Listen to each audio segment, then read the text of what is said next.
In the desolate wastes of Gorgoroth, where the very air burned with malice and the ground was blackened by countless ages of torment, there dwelt an orc, unlike any other of his wretched kind. His name was Gashurz, though few dared speak it, for he bore upon his scarred visage a look that chilled even the most hardened servants of the Dark Lord. It was not cruelty that marked his countenance. Nay, cruelty was common as stone among the orcs, but rather a terrible weight of knowledge that seemed to press upon his very soul. While his brethren lived in the blessed ignorance of their brutish existence, knowing only hunger, rage, and the lash of their masters, Gashurz remembered. He remembered everything. Every dawn that had broken over Middle-earth since the first stirring of his consciousness, every battle fought, every word spoken in his presence, every detail of pain and glory alike. All of it remained as fresh in his mind as if it had occurred but moments before.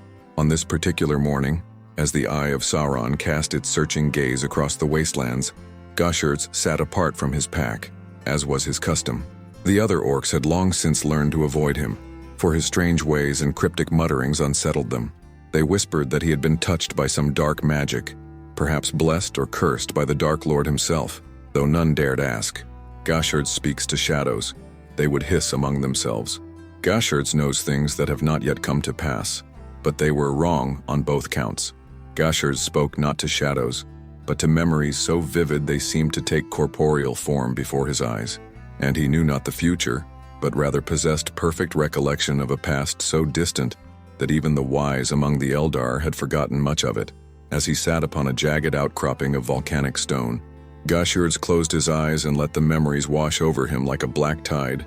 He remembered the forging of the Rings of Power, though he had been but a lowly foot soldier then, standing guard in the outer reaches of Mordor. He remembered the fall of Numenor, the last alliance, the breaking of Isildur's blade. But more than these mighty events, he remembered smaller things, the taste of bread that was not moldy, the sound of water running clean over stones, the warmth of sunlight that did not burn. These memories tormented him more than any lash or brand, for they spoke of a world that had been, of beauty that had existed before the shadow fell across the land. And sometimes, in the deepest watches of the night, he wondered if these memories were truly his own. A commotion arose from the orc camp below, breaking his reverie. A messenger had arrived from Barad-dûr, the Dark Tower itself, bearing orders that sent the entire pack into a frenzy of activity. War was coming again to Middle-earth, and all the hosts of Mordor were to be marshaled for a great campaign. But as Gashurz made his way down to join his fellows, a different kind of memory stirred within him, one that filled him with a dread deeper than any he had known. For he remembered another war, fought in ages past, and he remembered how it had ended.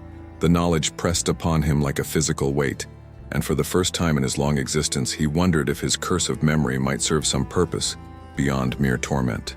The messenger, a great orc captain with iron bands about his arms, bellowed orders to the assembled horde.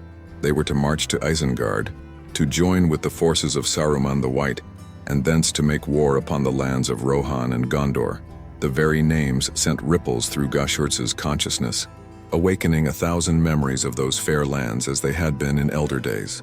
As the pack began to prepare for the march, gathering their crude weapons and meager supplies, Gashurz found himself seized by an impulse he had never before experienced. For the first time in countless centuries, he felt the stirring of something that might have been called hope.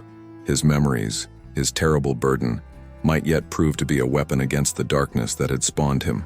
But first, he would need to survive the journey ahead, and that would require all the cunning and strength that centuries of existence in Mordor had taught him. For Gashurz knew, with the clarity that perfect memory provides, that the coming war would be unlike any that had come before, and hidden within his vast store of recollections lay secrets that could change the fate of all Middle-earth, if he could but find the courage to act upon them. The host that assembled at the gates of the Black Land was beyond counting, a sea of armor and fang that stretched from the Morgai to the very slopes of Mount Doom, 10,000 orcs of Mordor, unnumbered Uruk-hai from the forges of Saruman, and creatures fouler still that had crept from the deep places of the world at their master's call. The very earth groaned beneath their tread as they began the long march westward. Gashurz moved among them like a shadow, neither leading nor following but keeping pace with the vast migration. His position in the hierarchy was unclear. He held no rank of captain or chieftain, yet none dared challenge his right to march with the host. There was something about him that even the mightiest Uruk-hai found unsettling, a quality that spoke of knowledge and power held in reserve. As they passed through the Morannon, the Black Gate of Mordor, Gashurs felt the weight of memory pressing upon him with renewed force. How many armies had passed this way over the long ages? How many times had the forces of darkness poured forth from this accursed realm to make war upon the free peoples of Middle-earth? He remembered them all. Every banner, every battle cry, every face marked for death. The journey to Isengard would take many days, even at the punishing pace set by the Orc captains. They would pass through the Brownlands, across the Anduin, and thence through the Gap of Rohan to Saruman's stronghold. It was a route Gashurs had traveled before, in wars now forgotten by all, save himself. On the second day of the march, as they tramped through the desolate wastes east of the great river, an incident occurred that would alter the course of Gashurs' existence forever. A young orc, if any of their kind could truly be called young, stumbled and fell beneath the weight of his pack. The creature was small and wiry, clearly bred for speed rather than strength, and bore the brands of a scout upon his arm.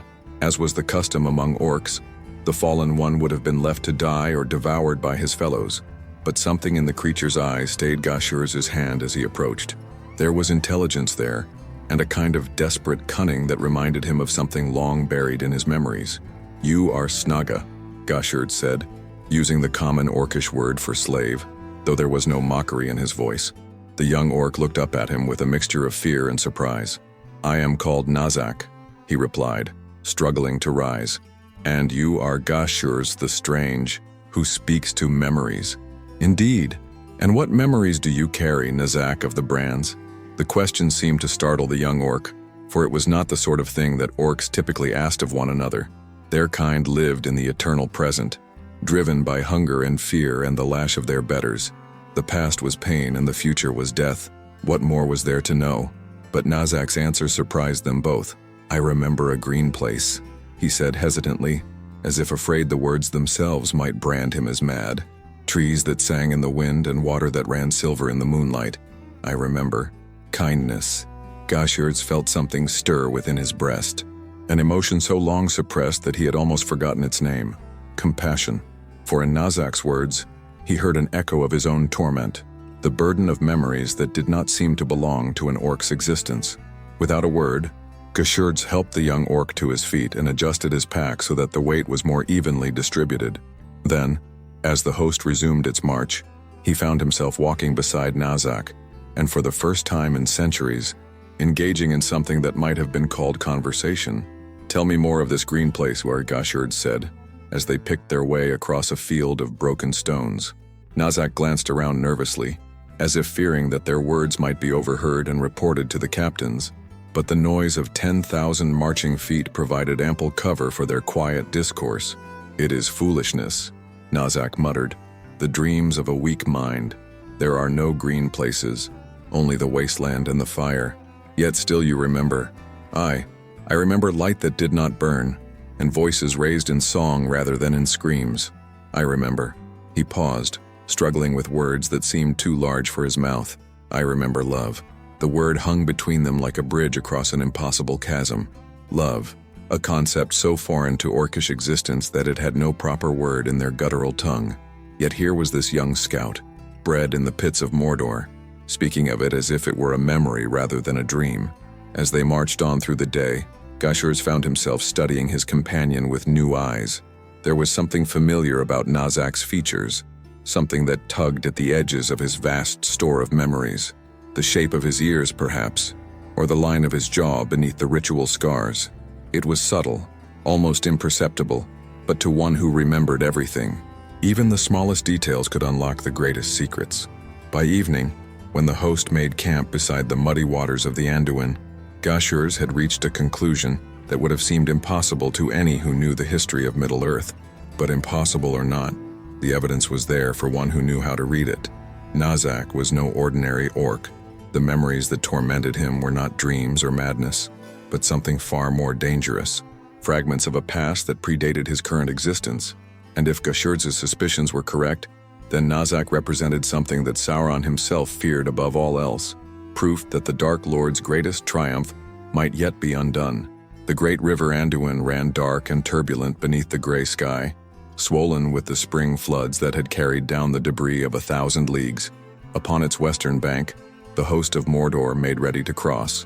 Though the task would not be simple, the waters ran deep and treacherous, and many lesser orcs would be swept away before the army reached the farther shore. Gashers stood at the river's edge, watching as the advance guard tested the waters with crude spears and ropes. But his attention was not upon the crossing itself. Rather, he found himself lost in memories of this place as it had been in ages past. He remembered when the Anduin had run clean and clear, when its banks had been lined with golden malern trees and the air had been sweet with the songs of birds. Beside him, Nazak shifted nervously, his eyes fixed upon the dark waters with obvious fear. It was a reasonable fear. Few orcs could swim, and fewer still survived a plunge into the Anduin's current. But as Gashurds watched his young companion, he saw something more than simple terror of drowning. "You know this place," Gashurds said quietly, speaking barely above the sound of the rushing water. Nazak started as if struck. "I know nothing save what lies before us. Dark water and death for those who are weak. Nay, look upon the waters, Nazak of the green memories. Tell me what you see." Despite himself, the young orc's gaze was drawn to the river. For a long moment he stared into its depths, and slowly his expression changed from fear to something approaching wonder. "I see. Light," he whispered. "Silver light dancing on the water and boats with white sails that move as silently as swans. There are figures upon the boats, tall and fair, and they sing as they pass." His voice grew stronger, more certain. "One of them looks toward the shore, toward me, and there is such sorrow in his eyes, such love and loss that I—" Nazak's words trailed off, and he stepped back from the water's edge as if burned. "Madness," he muttered. "Nothing but madness." But Gashurds had heard enough. The pieces of the puzzle were falling into place, each memory clicking into position with the precision of a master craftsman's work. What Nazak had described was no mere dream or fancy. It was a memory of the elven boats that had once plied these waters, carrying the fair folk of Lothlorien to and from their golden realm. And if Nazak could remember such things, then Gashurds' most impossible suspicion was proving true. The young orc was no creation of Mordor's breeding pits. He was something far more precious and dangerous, a victim of the Dark Lord's greatest and most terrible achievement.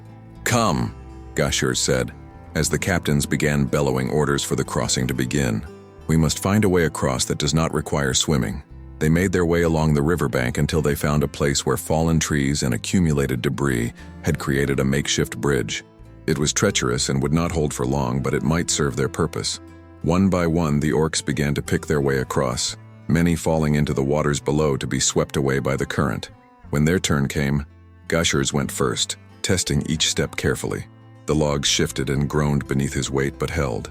Behind him, Nazak followed with surprising grace, moving with a lightness that seemed almost elvish in its precision. Halfway across, disaster struck. A great section of the makeshift bridge gave way, sending a dozen orcs plunging into the dark waters. Nazak, caught on a broken branch, hung suspended above the torrent. Below him, Gashurds could see the shapes of his fellows being swept downstream, their cries lost in the river's roar. Without thinking, Gashurds reached up and grasped Nazak's hand, pulling him to safety on the remaining portion of the bridge. But as their hands touched, something extraordinary happened. For just a moment, their memories seemed to merge, and Gashurds saw through Nazak's eyes into a past that was not his own. He saw a realm of eternal twilight, where golden leaves sang in winds that never died. He saw towers of silver and crystal rising above gardens where every flower was a work of art. He saw beings of such beauty and grace that merely to look upon them was to understand what the world had lost when the shadow fell. And in that moment of shared vision, Gashurds knew beyond all doubt what Nazak truly was. The young orc had once been an elf of Lothlorien. As they completed the crossing and rejoined the host on the western bank, Gashurds found himself grappling with the implications of this discovery. If Sauron could corrupt the immortal Eldar themselves, twisting them into the shapes of orcs while leaving fragments of their true selves buried deep within, then the war that was coming would be more terrible than anyone imagined. But it also meant something else, something that filled Gashurds with a hope he had not dared to feel for centuries. If an elf could be made into an orc, then perhaps the process could be reversed. Perhaps redemption was possible, even for the most fallen of beings. The knowledge was dangerous beyond measure. If the captains of Mordor learned what Nazak truly was, they would carry word back to Barad-dûr, and the Dark Lord would move to eliminate this evidence of his greatest secret.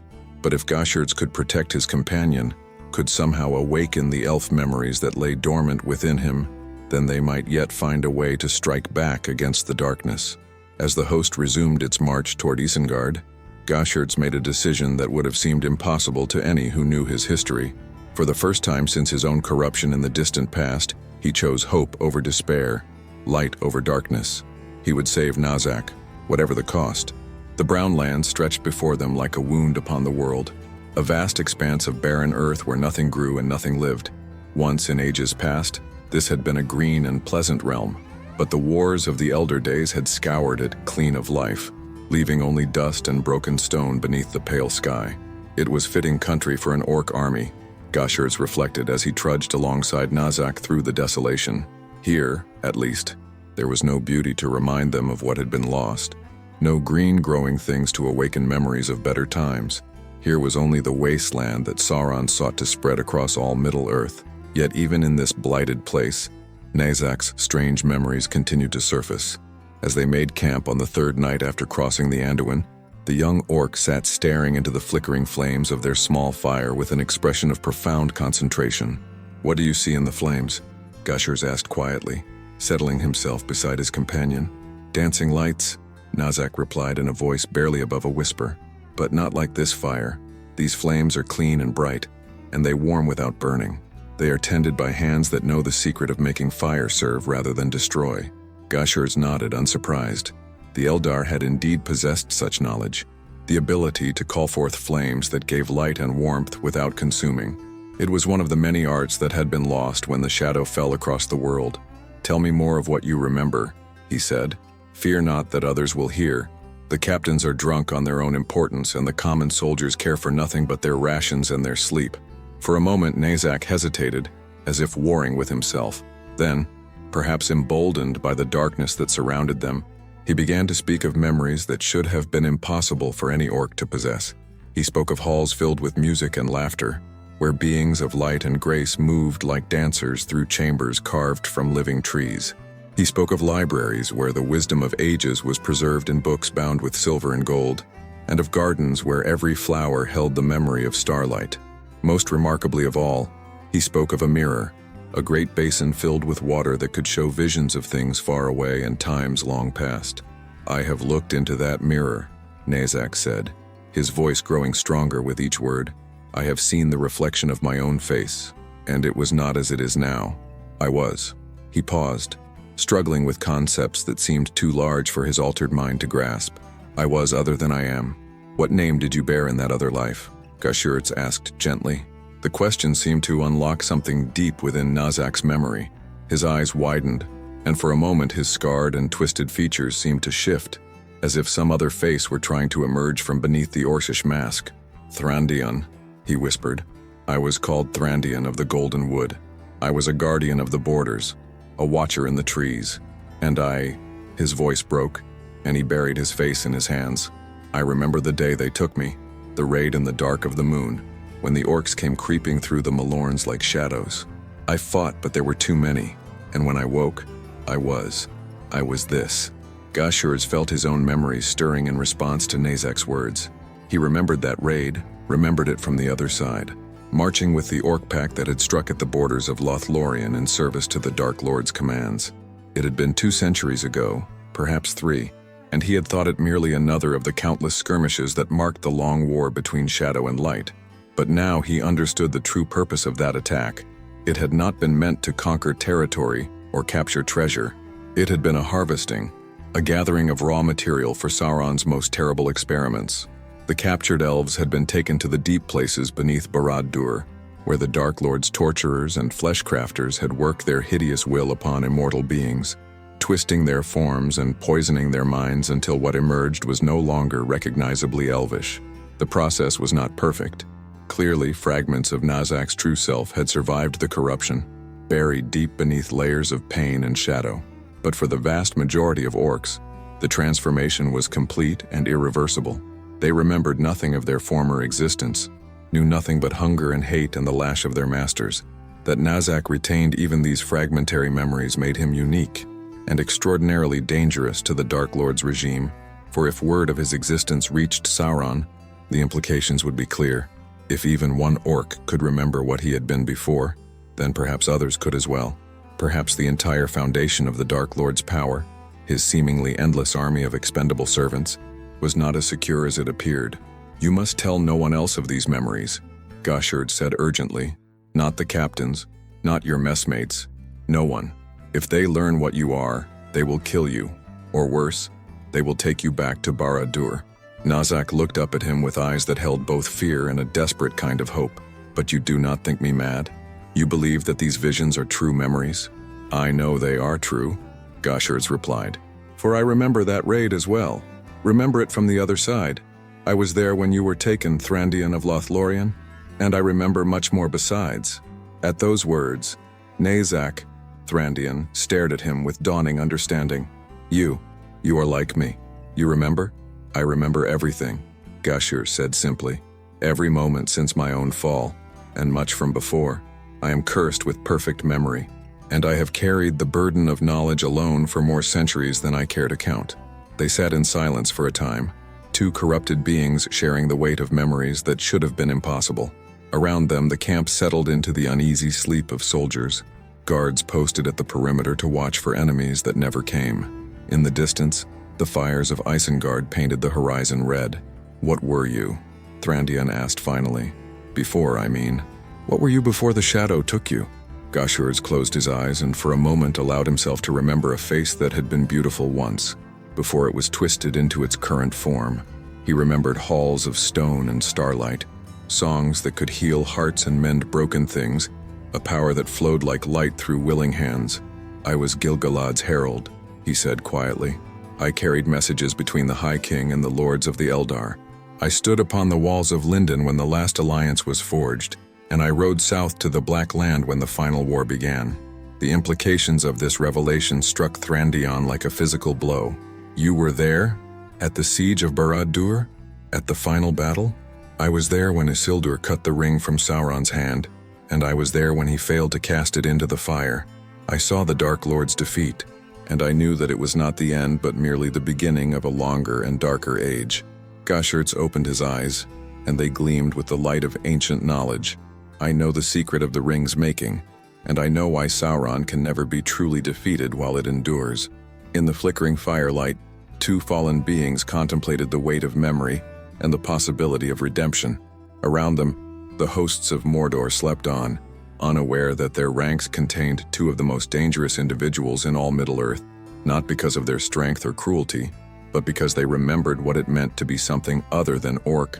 Dawn broke gray and cold over the Brown Lands as the host of Mordor prepared to resume its march. Today they would reach the Gap of Rohan, the passage between the Misty Mountains and the White Mountains that led to Isengard and the realm of Saruman. It was a journey that would take them through lands that had once known peace and plenty, though those days were long past. Gashurds and Thrandion, for so Gashurds had begun to think of his companion, moved with the mass of the army like flotsam carried on a dark tide. Around them, the orcs chattered and quarreled in their harsh tongue, boasting of the battles to come and the plunder they would win. But the two who remembered felt only the weight of sorrow for what this army would bring to the lands of men. As they crested a low rise, the gap came into view, a wide valley carved between the towering peaks, its floor scarred by the passage of countless armies over the long ages. Here Isildur had led the Dunedain south to their doom at the Gladden Fields. Here the Rohirrim had first entered their promised land, and here they would make their stand when the final war came. But it was not the strategic importance of the gap that drew Gashur's attention. Rather, it was the memories that this place awakened, memories of beauty and valor that stood in stark contrast to the army of corruption that now defiled it with their presence. "I have ridden through this pass," Thrandion said quietly, his voice barely audible above the tramp of marching feet. "Not as I am now, but as I was. I rode with a company of Galadrim, carrying messages from the Lady to the lords of Rohan. The grass was green then, and the air was sweet with the scent of wildflowers." Gashurds nodded, his own memories stirring in response. "I too have traveled this road," in the days when Gil-galad held court in Lindon and the world was younger. The Gap was a place of meeting then, where the peoples of Middle-earth came together in friendship rather than war. As they descended into the valley, the character of the land began to change. The barren earth of the brown lands gave way to scrubland and sparse grass, and in the distance they could see traces of the ancient road that had once connected the realms of men and elves. It was a reminder that this desolation was not natural but the result of war and neglect. Midway through the Gap, the host came upon a sight that sent ripples of excitement through the orcish ranks. There, carved into the side of a great stone outcropping, was the white hand of Saruman, the symbol of the wizard's power and the mark of his alliance with the Dark Lord. But for Gashurs, the sight awakened darker memories. He remembered Saruman as he had been in elder days, Kurumo the White, wisest of the Astari, defender of the free peoples against the shadow. The fall of such a being into darkness was perhaps even more tragic than the corruption of elves into orcs, for Saruman had chosen his path with full knowledge of what he was becoming. The White Wizard has fallen far from his first purpose, Thrandian observed, his voice heavy with sorrow. Indeed, but his fall may yet serve a greater purpose than he knows, Gashurs replied, for in his pride and his betrayal, he has sown the seeds of his own destruction. I have seen how this story ends, though I pray I may yet find a way to change it.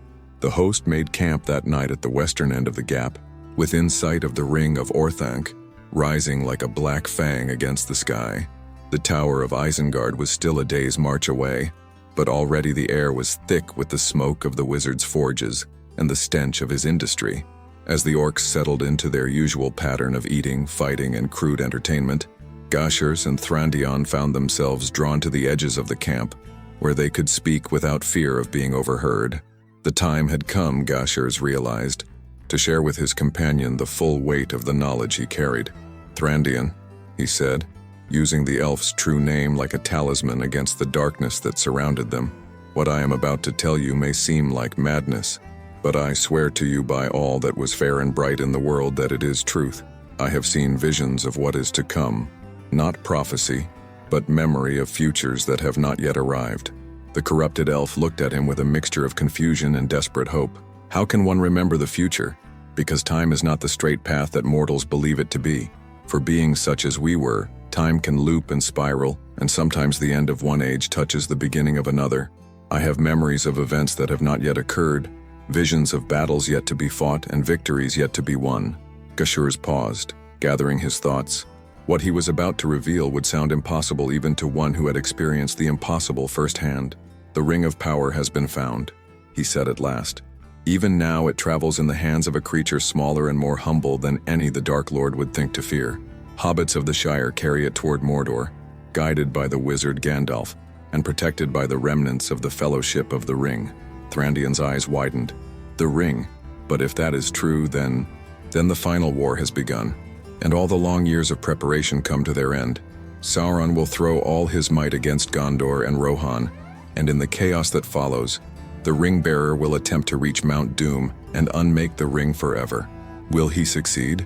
Gashurs was silent for a long moment, his memories showing him images of fire and darkness, of a small figure standing on the edge of the Samath Nor while the fate of the world hung in the balance. I do not know, he admitted. The visions grow unclear at the crucial moment, as if the very act of observing them changes their nature. But I know this, the outcome will depend upon choices made by individuals, not armies. And I believe that we, in our corruption and our remembering, may yet have a part to play. As the two fallen beings sat beneath the alien stars, planning their small part in the great drama that was unfolding across Middle-earth, neither could have imagined the true scope of the role they would play in the days to come. For sometimes the most important battles are fought not by heroes in shining armor, but by the lost and the fallen, who remember what it means to hope. The Tower of Orthanc rose before them like a black finger pointing accusingly at the sky, its impenetrable walls reflecting no light from the smoky fires that burned throughout Isengard.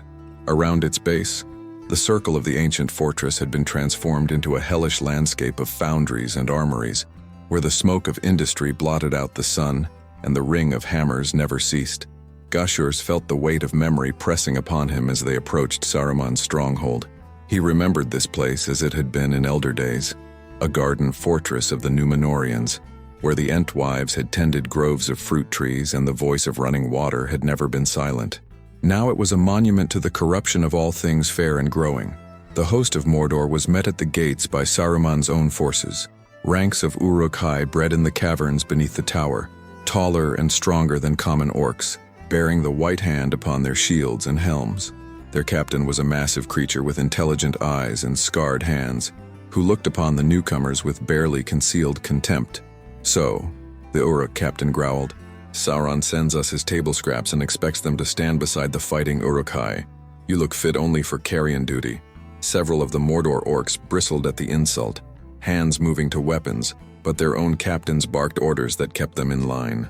This was no time for fighting among themselves. The real war lay ahead, in the lands of Rohan and Gondor.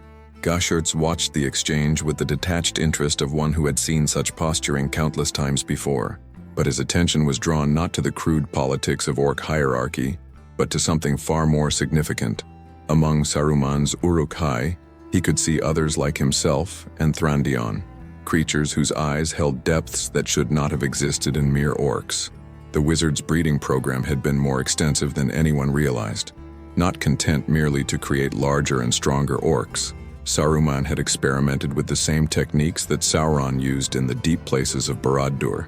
He had corrupted elves and men alike, twisting them into the service of his ambition.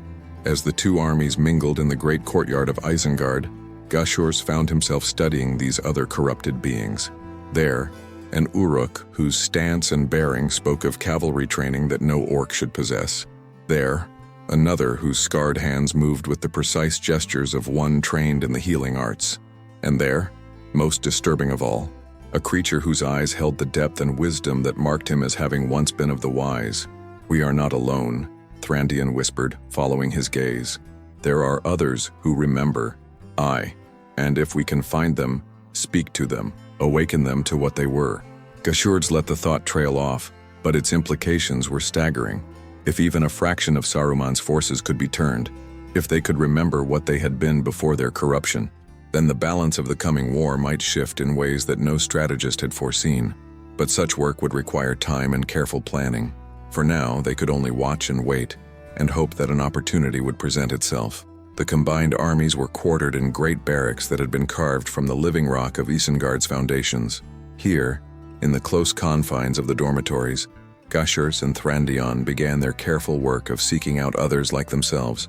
It was dangerous work. Most of the corrupted beings they encountered had been so thoroughly twisted by their transformation that no trace of their former selves remained. Worse, some had embraced their corruption so completely that they had become willing servants of the darkness, more fanatical than any natural orc. But there were others, a few precious souls who still carried within them the spark of what they had been. A former captain of Gondor who had been captured at Osgiliath and subjected to Saruman's tortures, an elf of Mirkwood who had been taken during a raid on the woodland realm, even, most remarkably, a dwarf whose stubborn spirit had resisted complete corruption despite years of experimentation. Each contact was a risk, each conversation a potential betrayal that could see them all dragged before Saruman's interrogators. But slowly, carefully, they began to build a network of the remembering, a secret brotherhood of the fallen who had not forgotten what it meant to serve the light. On the third night after their arrival, as the armies prepared for the march to war, Gashurtz was summoned to an unexpected audience. A messenger arrived at his quarters, a pale creature that might once have been human, bearing orders that he was to present himself at the Tower of Orthanc. As he climbed the spiral stairs that led to Saruman's chambers, Gashurtz felt the weight of centuries pressing upon him. He had been in the presence of the wise before, in his former life as Gil-galad's herald, but this would be different. Saruman was no longer the guardian he had once been, but something far more dangerous. A fallen Maya, whose knowledge of the ancient ways remained intact, even as his purposes had been corrupted. The wizard received him in a chamber high in the tower, its windows looking out over the transformed landscape of Isengard. Saruman himself stood with his back to the door, apparently studying the movements of his armies in the courtyard below. When he spoke, his voice carried the music that had once charmed the wise and mighty to his cause. "Gashurtz," he said without turning, "the orc who remembers everything. I have heard strange tales of you, servant of the shadow. They say you carry knowledge of the elder days, that you speak of things that were before the corruption of your flesh." Gashurd said nothing, knowing that any response might reveal more than he intended. Instead, he waited, letting the wizard's own words reveal his purpose. "I have need of such knowledge," Saruman continued, finally turning to face his visitor. The wizard's eyes were no longer white but held depths of shifting color that spoke of power barely contained. "The war that comes will be unlike any that has been fought in Middle-earth. Old alliances will be tested, ancient powers will awaken, and the very fate of Arda will hang in the balance." The wizard moved closer, and Gashurz could feel the pressure of his will like a physical weight. "Tell me, Orc Who Remembers, what do you know of the last time the Ring of Power was unmade?" The question struck Gashurz like a thunderbolt. Saruman knew, somehow, impossibly, the wizard had learned that the ring was in motion, that the final gambit was already in play, and he was seeking knowledge that might give him advantage in the chaos to come. But how much did he know? And more importantly, what did he suspect about the true nature of the orc who stood before him? As Gashurz prepared his response, he realized that the game had entered a new and far more dangerous phase. The wizard's questions would reveal just how much of their secret had been discovered, and whether their small brotherhood of the Remembering had any hope of surviving the trials ahead. "The ring has never been unmade," Gashurz replied carefully, meeting Saruman's piercing gaze. "It was forged in the fires of Mount Doom, and there alone can it be destroyed. But none have ever succeeded in such a task." Saruman's eyes glittered with a light that seemed to come from within. "Ah, but you speak of what has been, not what might yet come to pass. The ring moves, does it not? Even now it travels toward its unmaking, carried by hands that its maker never foresaw." The wizard began to pace, his staff clicking against the stone floor with each step. "I know many things, Orc of Memories. I know that Gandalf the Grey has become Gandalf the White, taking the title that was once mine. I know that the Fellowship is broken, scattered to the four winds, and I know that even now, the smallest of the small creeps toward Mordor with a burden that could unmake us all." Gashurz felt a chill that had nothing to do with the cold air of the tower. If Saruman knew this much, then their position was even more precarious than he had imagined.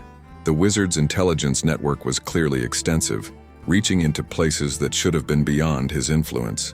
"Yet you speak as if this concerns you," Gashurz observed. "Are you not allied with the Dark Lord? Would not the ring's destruction serve your purposes as well as his?" Saruman's laugh was like the sound of breaking glass. "Allied? I am no one's ally, least of all Sauron's. I seek the ring for myself, that I might master it and become the new lord of Middle-earth. But if it cannot be claimed, then it must not be destroyed. For in its unmaking lies the doom of all who have been touched by its power." The implications of this statement struck Gashurz with the force of revelation. Saruman feared the ring's destruction not because it would end Sauron's power, but because he believed it would destroy all those who had been corrupted by the shadow, including, presumably, the orcs who served in their armies. "You speak of doom," Gashurz said slowly. "What manner of doom do you foresee?" "Think, creature of memory," Saruman replied, his voice dropping to a whisper that somehow carried more menace than any shout. "The orcs were made by corruption of the fair races, twisted and bound by the power of the Dark Lord. The Nazgul were mortal kings enslaved by rings of power. Even I have been changed by my long studies of the enemy's arts. If the One Ring is unmade, if the source of all such power is removed from the world, what happens to those whose very existence depends upon that corruption?" The question hung in the air like a blade poised to fall. Gashurz had never considered this possibility, that the ring's destruction might mean not just Sauron's defeat, but the unmaking of all who had been touched by his power. If Saruman was correct, then the victory of the light would mean death for countless thousands of corrupted beings, including himself, including Thrandion, including all the others they had found who still remembered what they had been. "I see that you understand," Saruman continued, watching the play of emotions across Gashurz's scarred features. "The Ringbearer thinks to save Middle-earth by destroying the ring, but he would accomplish nothing more than genocide on a scale that even Sauron has never contemplated. Every orc, every corrupted creature, every being whose existence depends upon the Shadow's power, all would be swept away in an instant." The wizard moved closer, and Gashurz could feel the full weight of his will pressing down like a physical force. "But there is another way. If the ring can be claimed before it reaches Mount Doom, If one with the wisdom to wield it properly can take command of its power, then the corrupted need not perish. They can be restored. Restored? The word escaped Gashurz's lips before he could stop it. Aye, the ring's power works both ways. It can corrupt, but it can also heal. In the right hands, it could undo the damage that has been done, return the fallen to their original forms. An orc could become an elf again. A Nazgul could reclaim his mortality. Even the greatest of the corrupted could find redemption. The offer hung between them like a golden thread stretched across an abyss.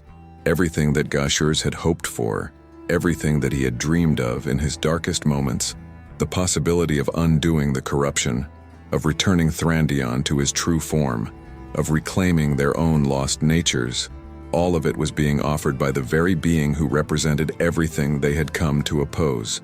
"What would you have me do?" Gashurz asked, his voice barely above a whisper. Saruman smiled, and in that expression, Gashurz could see both the wisdom of the Maya he had been and the corruption of what he had become. "Use your memories, Orc who has seen all the ages pass. Tell me what you know of the Ring-Bearer's path, of the weaknesses of those who guard him.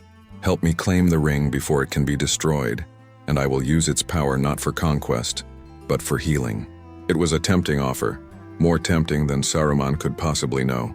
To have the chance to undo the centuries of suffering, to return to what they had been before the shadow fell upon them, to see Thrandion restored to his true elvish form. What price would be too great for such a prize? But even as the temptation pulled at him, Gashurz's perfect memory served him well. He remembered Saruman as he had been in the elder days, remembered the nobility and wisdom that had marked him as greatest of the Istari, and he remembered the gradual corruption that had brought him to this point, the slow slide from guardian to tyrant that had marked his fall. Power corrupts, and absolute power corrupts absolutely. The ring would not restore Saruman to what he had been. It would complete his transformation into something even worse than Sauron. And his promises of healing and redemption would prove as hollow as all the promises of tyrants throughout the ages. "I will consider your words," Gashurz said at last, knowing that any outright refusal would mean immediate death. "The knowledge you seek is not easily given, and I must search my memories for the patterns you describe." Saruman nodded, apparently satisfied with this response. "You have until tomorrow night to make your decision. The armies march at dawn, and by the time we reach Helm's Deep I will need your answer. Choose wisely, Orc of Memories, for the choice you make will determine not only your own fate, but the fate of all who have fallen to the Shadow's power." As Gashurz descended the tower stairs, his mind raced with the implications of what he had learned. Saruman's offer was a trap. He was certain of that. But it was a trap baited with the one thing that could make even the wisest beings consider treachery: hope. The armies of Isengard began their march before dawn, 10,000 Uruk-hai stepping out in perfect formation, while the orcs of Mordor struggled to match their disciplined pace. The destination was Helm's Deep, the ancient fortress of Rohan that guarded the approaches to Edoras and the heart of the Riddermark. But for Gashurz, the physical journey was far less important than the spiritual crisis that Saruman's offer had precipitated. As he marched alongside Thrandion through the morning mists, his mind churned with possibilities and dangers in equal measure. "You are troubled," Thrandion observed, his voice pitched low to avoid detection by the other orcs around them. "Something has changed since your audience with the White Wizard." Gashurz nodded grimly. "Saruman knows more than we thought possible. He knows of the Ring-Bearer's mission, and he has made me an offer that cuts to the very heart of our existence." Carefully, speaking in fragments and implications rather than direct statements, he related the substance of his conversation with Saruman. As he spoke, he watched Thrandion's expression change from confusion to understanding, to a kind of desperate hope that was painful to witness. "You mean, we could be restored?" "Truly restored, not just in memory but in flesh." "So Saruman claims, but at what cost?" "He would have us betray the Ring-Bearer, deliver him into the wizard's hands so that the ring might be claimed rather than destroyed." Thrandion was silent for a long moment, his scarred features working as he struggled with the implications. "If the ring's destruction would unmake us anyway," he said finally, "then what difference does it make who claims it? At least Saruman offers hope." It was a reasonable argument, Gashurz had to admit. If their choice was between annihilation and slavery, then slavery might indeed be the lesser evil.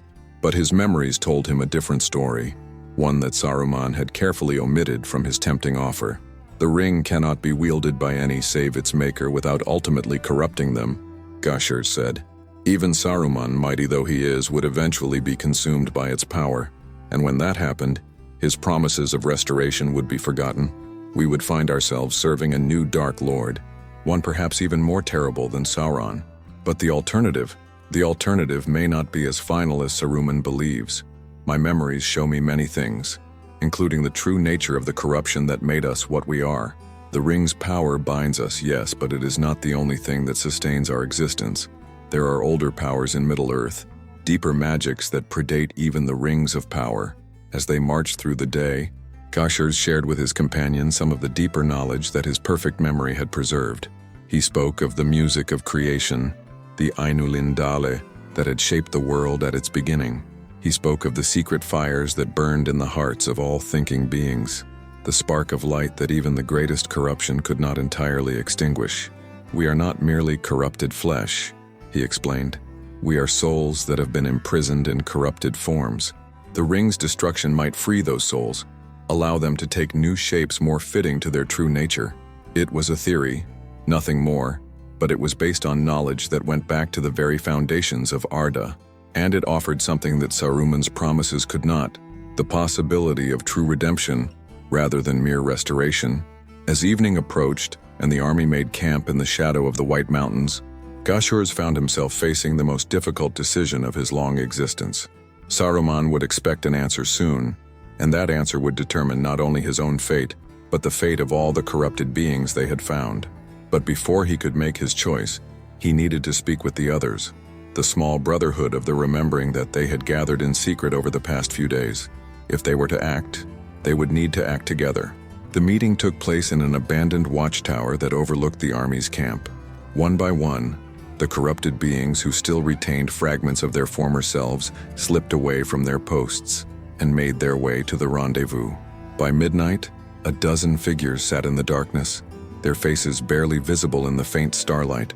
There was Nazak Thrandion, whose elvish memories grew stronger with each passing day. There was Gash, who had once been a captain of Gondor before his capture and corruption. There was Durburs, the dwarf whose stubborn spirit had resisted complete transformation. And others, a former ranger of Eriador, a knight of Dol Amroth, even a wizard's apprentice who had been taken during the fall of Isengard itself. To each of them, Gashur related Saruman's offer and his own growing certainty that it was a trap, but he also shared his theory about the true nature of their existence and the possibility that the ring's destruction might offer them something better than mere restoration. Freedom, he said, using a word that had no proper equivalent in the Orcish tongue. Not restoration to what we were, but liberation to become what we might yet be. The debate that followed was intense but necessarily brief. Some of the group were tempted by Saruman's promises, while others feared that any action on their part would only lead to discovery and death. But in the end, they reached a consensus that surprised even Gashur. They would not betray the ring-bearer. Instead, they would find a way to help him, to ensure that the ring reached Mount Doom and was destroyed as intended, and they would trust that in that destruction, they would find not annihilation but liberation from the bonds that had held them for so long. It was a choice that required tremendous courage, the courage to reject false hope in favor of uncertain freedom. But as Gashur looked around the circle of scarred and twisted faces, he saw in their eyes something that had been absent for too long. He saw hope, not the desperate hope of the drowning man who grasps at any floating debris, but the quiet hope of those who have chosen to trust in something greater than themselves. As the meeting broke up and the conspirators slipped back to their posts, Gashur felt a weight lifting from his shoulders. The decision was made, and now all that remained was to find a way to implement it without being discovered. But that, he reflected as he made his way back to his own quarters, would be the true test of everything they had learned about the nature of memory, identity, and the possibility of redemption. The great fortress of Helm's Deep crouched in its valley like a stone giant keeping watch over the Gap of Rohan. Its walls had stood for 1,000 years, built by the men of Westernesse in the days of their strength, and never once had they been breached by any foe. But as the combined armies of Saruman and Mordor deployed in the darkness before its gates, even the most stalwart defender might have quailed at the sight. 10,000 Uruk-hai bore ladders and grappling hooks. their armor gleaming dully in the light of the torches. Behind them came the siege engines, great catapults and battering rams that could breach even the strongest walls. And scattered throughout the host were creatures of older darkness, things that should not have existed under the light of any star. But for Gashers and his small band of conspirators, the coming battle represented opportunity as much as danger. In the chaos of the siege, they might find a chance to act, to strike a blow for the light that would help ensure the ring-bearers' success. As the army took its positions in the hours before dawn, Gashers made his way through the ranks, ostensibly checking on the readiness of his section, but actually coordinating with the other members of their secret brotherhood. Each had been assigned a specific role in the plan they had hastily devised, a plan that was desperate and dangerous, but which offered their only hope of meaningful action. Thrandion would be with the assault troops who would scale the walls, carrying with him knowledge of the fortress's construction that his elvish memories provided. Gash, the former captain of Gondor, would be among those operating the siege engines, where his knowledge of military engineering could be put to unexpected use. The others were scattered throughout the army, each positioned to cause maximum disruption when the moment came. The signal for the attack came with the rising of the sun, though its light was hidden behind the smoke and clouds that hung over the valley.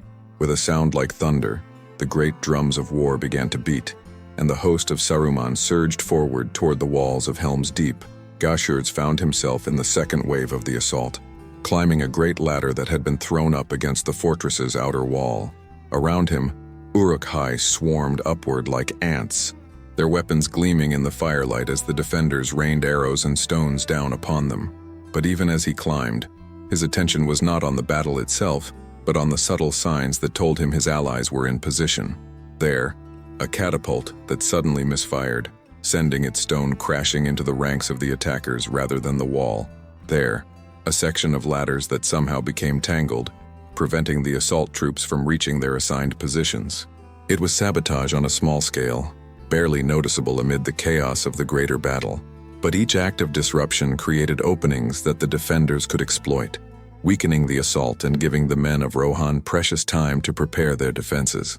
As Gashers reached the top of the wall, he found himself face to face with a young warrior of Rohan, his sword already bloodied from the night's work. For a moment, the two combatants stared at each other across the narrow parapet, and Gashers saw in the man's eyes the same quality he had recognized in Thrandion, the light of one who still remembered what it meant to serve something greater than oneself. The orc could have struck him down easily, could have added another life to the toll of the siege. Instead, he found himself hesitating, and in that moment of hesitation, the young warrior struck. The blade took Gashers in the shoulder, sending him staggering backward. But rather than press his advantage, the man of Rohan paused, perhaps recognizing something unexpected in his opponent's reaction. "You fight without hatred," the warrior said, his voice barely audible above the sounds of battle. "I fight without joy," Gashers replied, and in those words lay the weight of centuries of regret. They might have spoken further, might have found in each other an understanding that transcended the boundaries of the war. But the moment was broken by the arrival of more Uruk-hai, and the young warrior was forced to turn away to face the greater threat. As the battle raged through the morning, Gashers and his allies continued their work of subtle sabotage. Weapons jammed at crucial moments, orders were delayed or misdirected, and vital supplies found their way to the wrong locations.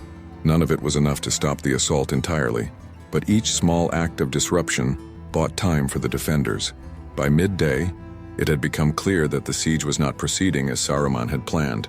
The walls of Helm's Deep still stood, and the defenders showed no sign of yielding. Worse, reports had begun to arrive of other armies moving. The Rohirrim were riding to the defense of their fortress, and even darker news spoke of the dead rising in the southern lands.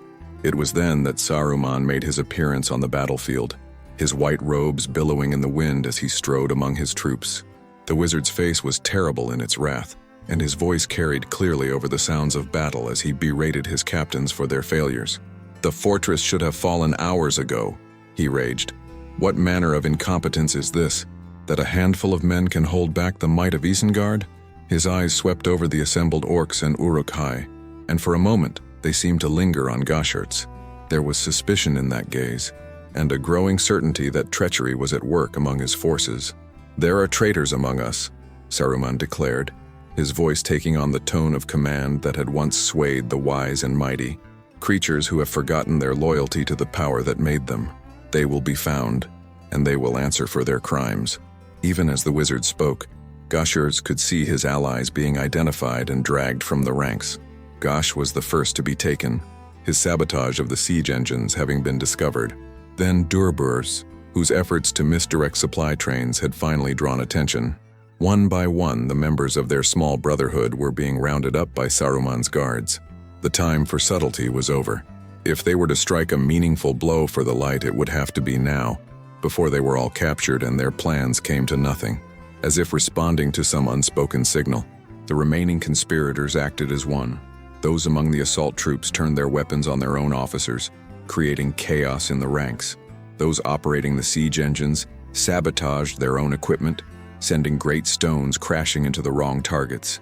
And those scattered throughout the army began to spread the one thing that Saruman feared most: the truth. Remember, Thrandian's voice rose above the din of battle as he cast aside his orcish weapons and began to sing in the high, clear tongue of the Eldar. Remember what we were before the shadow took us. Remember the light that burned in our hearts before it was corrupted into darkness. The effect was immediate and devastating. Throughout the army, orcs who had never questioned their existence suddenly found themselves face to face with memories they had thought lost forever. Some collapsed, overwhelmed by the sudden return of their true selves. Others turned in confusion upon their fellows, no longer certain who was friend and who was enemy. But for many, the awakening brought something else, a burning desire for redemption that could only be achieved through one act. As the truth spread through the ranks like wildfire, hundreds of corrupted beings made the same choice that Gashurz and his allies had made. They turned against their masters. The siege of Helm's Deep dissolved into chaos as Saruman's army began to tear itself apart. Orc fought orc, Uruk-hai turned on their captains, and creatures of darkness found themselves serving the light for the first time in centuries. In the midst of the carnage, Gashurz fought his way toward the fortress walls, driven by a sudden certainty that his role in the great drama was not yet complete. Behind him, he could hear Saruman's voice raised in fury and power, calling down curses upon the traitors who had undone his carefully laid plans. But ahead lay something far more important, the chance to ensure that the Ringbearer's path remained clear, that the quest would continue to its appointed end, despite all the efforts of the Shadow to prevent it. As the walls of Helm's Deep loomed before him, Gashurz felt the weight of destiny settling upon his shoulders. The final act was beginning, and he would play his part to the end, whatever the cost. The chaos that erupted at Helm's Deep was unlike anything Middle-earth had witnessed since the last alliance. An army that had marched forth in perfect unity suddenly turned upon itself, as corrupted beings throughout the ranks remembered what they had been before the Shadow claimed them. Saruman stood upon a great stone overlooking the battlefield, his staff raised high as he poured forth his power in an attempt to reassert control over his rebellious forces. His voice, magnified by magic, thundered across the valley. "You are mine," he roared, "created by my will, sustained by my power. You cannot escape the bonds that bind you to my service." But his words fell upon deaf ears, for the awakening that Thrandion had begun could not be easily stopped. The memories that had been buried by centuries of corruption rose like a tide, washing away the mental chains that had bound the orcs to their master's will. Gashurz fought his way through the melee, his stolen sword cutting down any who tried to bar his path. Whether they were loyalist orcs or confused rebels made no difference. His goal lay ahead, at the walls of the fortress itself, where he hoped to complete the work they had begun. As he ran, dodging falling stones and wayward arrows, his perfect memory showed him visions of what this moment meant in the broader tapestry of the war. The siege of Helm's Deep had been meant to crush the kingdom of Rohan before the final assault on Gondor began. Its failure would force Sauron to alter his plans, buying precious time for the Ringbearer to complete his mission. But there was something else, something that even Gashurz had not fully understood until this moment. The rebellion at Helm's Deep was not just a tactical victory, it was proof that the power of the Dark Lord was not absolute. If orcs could remember what they had been, if they could choose redemption over servitude, then the very foundations of Sauron's empire were built upon shifting sand. A great roar echoed across the battlefield as the gates of Helm's Deep swung open, and the Rohirrim rode forth to harry the broken remnants of Saruman's army. At their head rode a figure in golden armor, whose very presence seemed to drive back the shadows. Erkenbrand of Westfold, come at last to the aid of his people. But Gashurtz's attention was drawn not to the arriving cavalry, but to a sight that filled him with both hope and terror. There, among the defenders on the walls, stood a figure he recognized from his perfect memories, Legolas Greenleaf of the Woodland Realm, son of Thranduil, member of the Fellowship of the Ring. If Legolas was here, then the Fellowship was indeed broken, scattered across Middle-earth in pursuit of their various quests. But his presence also meant that news of these events would reach the highest councils of the Free Peoples. The rebellion of the orcs would not go unremarked. As if sensing his gaze, the elf prince looked down from the walls and their eyes met across the chaos of the battlefield. For a moment that seemed to stretch into eternity, the two beings, one fair, one corrupted, stared at each other with perfect understanding. Legolas had seen what was happening among the orc ranks. He had witnessed the moment of awakening, heard Thranduil's song in the ancient tongue of the Eldar, and in his wisdom, he understood what it meant. The elf's bow came up, an arrow nocked and ready to fly, but instead of aiming at Gashurtz, he turned his weapon toward the stone where Saruman stood, his shot perfectly timed to interrupt the wizard's efforts to regain control of his forces. The arrow struck the ground at Saruman's feet, its point buried deep in the ancient stone. But more than a mere missile, it carried with it something else, a whisper of elvish power, a song of memory and hope that resonated through the valley like a bell. The effect was immediate. The remaining orcs who had been wavering between loyalty and rebellion suddenly found their choice made clear. The song that Legolas had woven into his arrow carried the same message that Thranduil had begun. Remember what you were before the darkness claimed you. Saruman's army ceased to exist as a coherent force. Some orcs fled into the wilderness, seeking to escape both their former masters and their newly awakened memories. Others turned to fight against their previous allies, determined to earn some measure of redemption through their sacrifice. A few, the strongest and wisest among them, began to organize the chaos into something resembling purpose. Gashurtz found himself at the center of this last group, as corrupted beings who had remembered their true selves looked to him for guidance. Among them was Thranduil, his elvish memories now burning so brightly that his orcish form seemed almost translucent, as if his true nature were struggling to break free of its corrupted shell. "What do we do now?" asked Gash, the former captain of Gondor, whose tactical mind remained sharp despite his altered form. "We have struck a blow for the light, but we are still what we are. The Free Peoples will not welcome us among them." It was a fair question, and one that Gashurtz had been pondering since the moment their rebellion began. They were neither fully orc nor fully redeemed, trapped between two worlds and welcome in neither. But as he looked around at the faces of his companions, scarred and twisted though they were, he saw something that gave him hope. They had chosen, despite everything that had been done to them, despite the corruption of their flesh and the weight of their sins, they had chosen to serve the light. "We follow our choice to its conclusion," he said at last. "The ring-bearer has need of allies, even such as we. If we can reach him before he enters Mordor, if we can aid him in his final task, then perhaps our redemption will be complete." "You speak of entering the Black Land itself," Durburs rumbled, his dwarven practicality asserting itself. "Sauron's own realm, where every stone knows his voice and every shadow serves his will. We would be walking into the very heart of our former master's power." "Aye," Gashurtz agreed. "But consider this, who better to navigate the dangers of Mordor than those who were born from its corruption? We know the land, know the ways of its servants, and we have something that even the wisest of the Free Peoples cannot claim." "What is that?" Thranduil asked, though his eyes suggested he already knew the answer. "We have nothing left to lose," Gashurtz replied. "We are already fallen, already damned in the eyes of most who look upon us. The worst that Sauron can do is kill us, and death may be preferable to continued existence in these forms." As the last echoes of battle faded across the valley of Helm's Deep, the small band of redeemed orcs made their decision.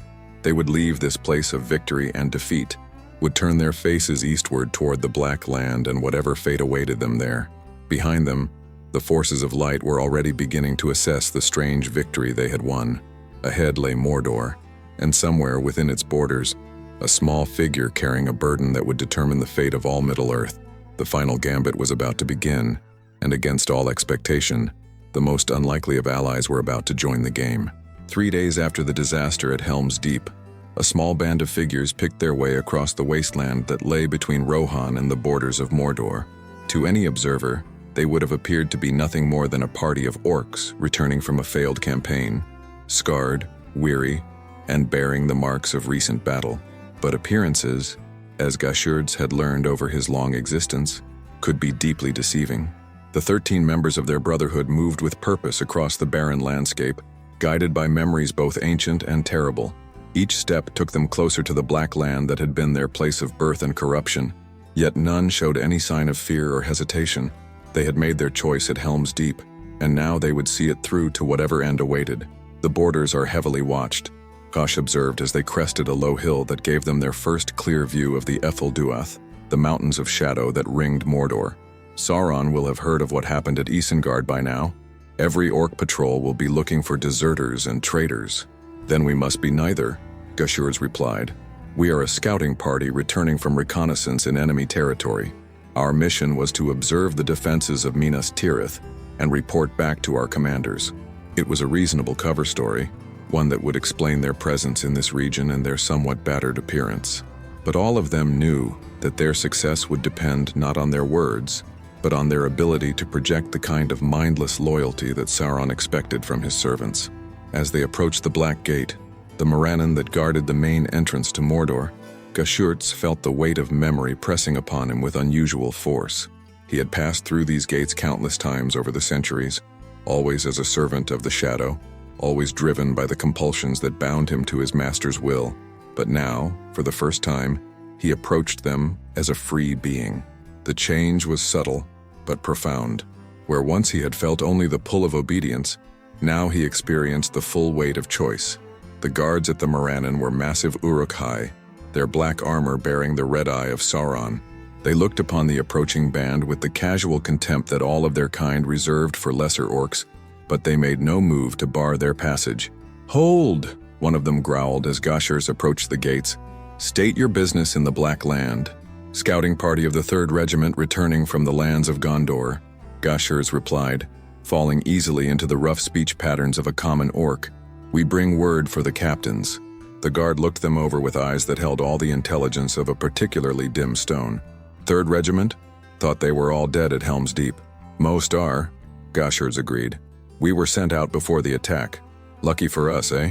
The Uruk-hai laughed, a sound like grinding millstones. "Lucky indeed. Go on then. But stay clear of the tower. The Eye is looking for someone, and he's not particular about who gets burned when he's in a mood." As they passed through the gates and into the wasteland of Gorgoroth, Gashurds felt a mixture of relief and apprehension. They had successfully entered Mordor, but the greater challenge lay ahead. Somewhere in this vast realm of shadow and flame, the Ring-Bearer was making his way toward Mount Doom. Their task was to find him before Sauron's forces did, and to aid him in whatever way they could. But first, they needed to understand what was happening in the wider war. The guard's mention of the Eye looking for someone suggested that Sauron had indeed detected the presence of the ring within his borders. If that was true, then time was running short for everyone involved. As night fell over the Black Land, the small band made camp in the ruins of an ancient watchtower.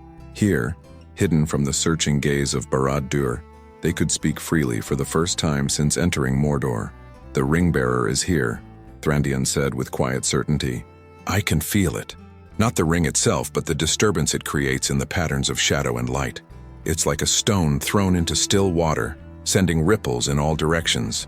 Gashurs nodded, his own memories confirming what the elf-turned-orc had sensed. "The question is where exactly? Mordor is vast, and there are many paths that lead to Mount Doom. Not many that a small party could take undetected," Gosh pointed out. "The main roads are too heavily patrolled, and the northern passes are blocked by the armies gathering for the assault on Gondor. If I were planning such a mission, I would approach from the south, through Ithilien, and across the Morgul Pass." "The Tower of the Moon," Durburs muttered, using the ancient name for Minas Ithil before its corruption into Minas Morgul.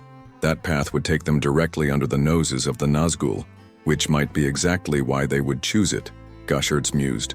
"Sometimes the most dangerous path is also the safest, because no enemy expects such boldness." As they debated the possibilities, A new voice joined the conversation, one that sent chills down the spines of all present. "An interesting discussion," said Saruman the White, stepping from the shadows at the edge of their camp. "But I fear your conclusions are somewhat premature."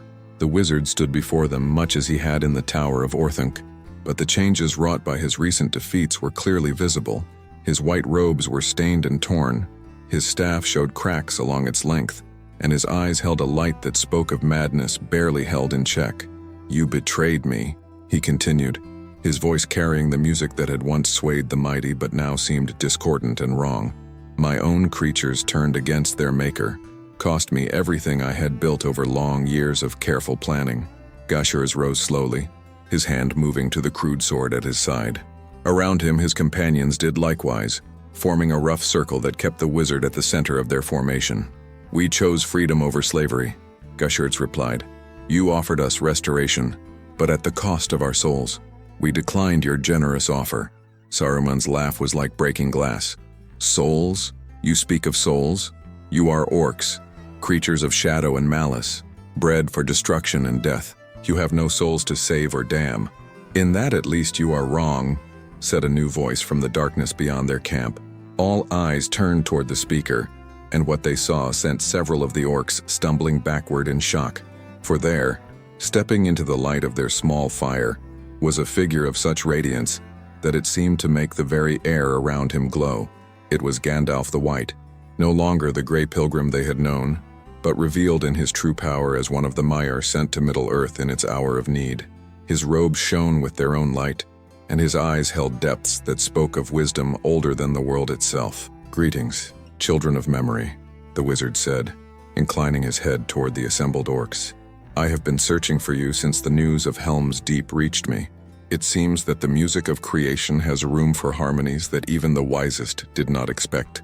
Saruman snarled at the sight of his former peer, raising his staff as if to strike, but Gandalf merely gestured, and the fallen wizard found himself unable to move, held fast by bonds of light that made his struggles seem pitiful.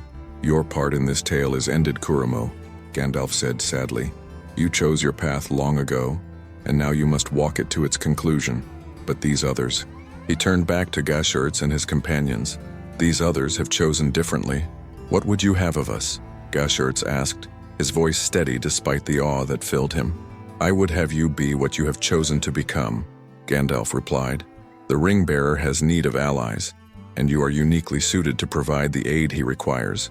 But know this, the path you have chosen leads to redemption or destruction, with no middle ground between them." As the White Wizard spoke, Gashurz felt something stirring within his chest, a warmth that he had not experienced since his corruption began. It was not the fire of anger or hatred that usually burned there, but something else entirely.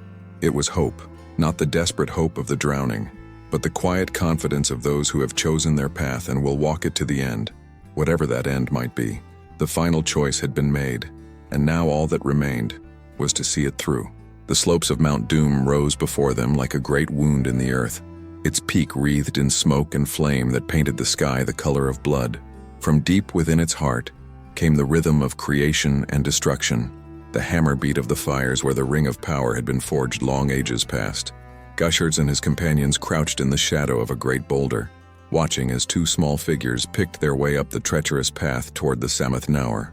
Even at this distance there was no mistaking the identity of the ring-bearer, Frodo Baggins of the Shire, smallest and most unlikely of heroes, carrying upon his shoulders a burden that would have crushed the mightiest of warriors. Beside him struggled his faithful companion Samwise Gamgee, whose loyalty and courage had brought them both through perils that would have daunted the wise and mighty. Together, they represented everything that was good and pure in Middle-earth, everything that the corruption of the orcs had been designed to destroy. "They will not make it alone," Thrandion observed, his elvish sight allowing him to see details that escaped the others. "The ring's power grows stronger as they approach the place of its making. Already the hobbit staggers beneath its weight." Gashurz nodded grimly. His perfect memory showed him visions of possible futures, and in too many of them, the quest failed at this final moment. The ring-bearer, overcome by the artifact's influence, would claim it for himself rather than cast it into the fire, and in that moment of weakness, all their sacrifices would be rendered meaningless. "Then we must aid them," he said simply. "It is why we are here." But even as he spoke, other forces were moving on the slopes of Mount Doom. The sound of wings filled the air as the Nazgul Lord swept down on his fell beast, drawn by the proximity of the ring he had served for so long. And from the paths below came the tramp of marching feet as companies of orcs, alerted by their master's urgency, began to converge on the mountain. "We cannot fight them all," Gosh pointed out, his tactical mind assessing their situation with cold precision. 13 against hundreds, the mathematics are not encouraging. "We don't need to fight them all," Goshurz replied. "We only need to buy time, enough for the ring-bearer to complete his task." As if responding to some unspoken signal, the small band of redeemed orcs rose from their concealment and began to advance up the mountain. They moved with the practiced stealth of creatures born to warfare, using every scrap of cover to avoid detection by the enemies converging from all directions. But stealth could only carry them so far. As they drew closer to the Samath Naur, they found themselves facing a choice that would define not only their own fate, but the fate of all Middle-earth. The ring-bearer had stopped, overcome by the proximity of the ring's place of making. His companion knelt beside him, offering what comfort he could, but it was clear that Frodo's strength was failing. In moments, the pursuing orcs would reach them, and the quest would end in failure and despair. "Now," Goshurz whispered, and his companions needed no further urging. They burst from concealment like avenging shadows, their crude weapons gleaming in the hellish light of the mountain's fires. The cry that rose from their throats was not the bestial roar of orcs in battle, but something else entirely. A song of memory and loss, of corruption and redemption, of choices made in the face of impossible odds. The pursuing orcs stopped in confusion, unable to understand why their own kind had turned against them. In that moment of hesitation, Goshurz and his allies struck with the fury of the truly committed. It was a battle unlike any that had been fought in Middle-earth, for it was waged not merely between bodies but between philosophies. On one side stood the forces of corruption and despair, driven by the will of their dark master. On the other stood beings who had known corruption intimately but had chosen to reject it, to embrace hope in the face of hopelessness. The redeemed orcs fought with desperate courage, knowing that each moment they bought brought the ring-bearer closer to his goal. They fell one by one, their crude weapons no match for the superior numbers arrayed against them, but they did not yield. Thrandion was the first to fall, his elvish memories burning so brightly in his final moments that his orcish form seemed to become translucent. As he died, those who looked upon him could see for just an instant the fair face that had been his before the corruption, noble and beautiful, marked by sorrow, but not by despair. Gosh followed, fighting with the tactical brilliance that had made him a captain of Gondor, holding a narrow pass that allowed the ring-bearers to continue their ascent. His final charge scattered a company of orcs, buying precious minutes at the cost of his own life. One by one, the members of their brotherhood fell, each death a small victory in the greater war between light and darkness. And with each sacrifice, something changed in the very nature of Mount Doom itself. The mountain began to shake, its fires burning brighter as if responding to the courage displayed on its slopes. Deep within its heart, powers older than the rings stirred to wakefulness, the secret fires of creation that had been kindled at the world's beginning. When at last only Goshurz remained, surrounded by the bodies of enemies and allies alike, he looked up to see that the ring-bearer had reached the entrance to the Samath Naur.